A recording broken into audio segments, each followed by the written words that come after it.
একজন আপু আমার একটা ভিডিওতে কমেন্টস করেছেন যে সিঙ্গাপুরে বাসা ভাড়া কেমন।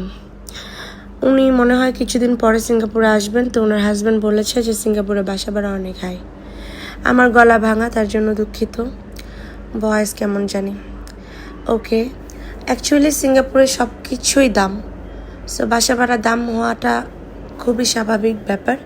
তবে অনেক বেশি দাম, কেননা সিঙ্গাপুরে যারা মাস্টার রুম নিয়ে থাকেন সেখানে আপনার মিনিমাম $1500, $1600, $1800, $2000 এগুলা হচ্ছে আপনার মাস্টার রুমের ভাড়া।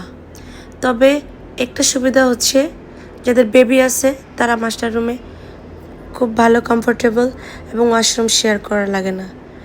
আর আছে কমন রুম যেটা হচ্ছে সেটা শুরু হয় $1000 থেকে 1200, 1300, 1400, তার নিচে পাওয়া যায় না, খুবই রেয়ার, পাওয়াই যায় না, আমার জানা নাই। কমন রুমের একটা ব্যাপার হচ্ছে যে ওয়াশরুমটা শেয়ার করা লাগে, কোনো প্রাইভেসি থাকে না। তবে এখন এখানে প্রাইভেসি তো ব্যাপার না, টাকার ব্যাপার। অনেক অনেক অনেক হাই এখানে বাসা ভাড়া।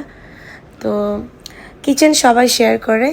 আর এখানে আমি যতটুকু দেখলাম যে যারা বাসা কিনছে, যাদের নিজেদের বাসা, তারাও রুম ভাড়া দেয়, যারা হচ্ছে চাইনিজরাও রুম ভাড়া দেয়, যারা হচ্ছে এজেন্টদের কাছে নেয় তারা রুম ভাড়া দেয়, এছাড়া ওয়ে নেয়। এছাড়া কারণ এখানে সব কিছু প্রচুর দাম, খুব কমই আছে যারা ফুল বাসা নিয়ে থাকে। ধন্যবাদ।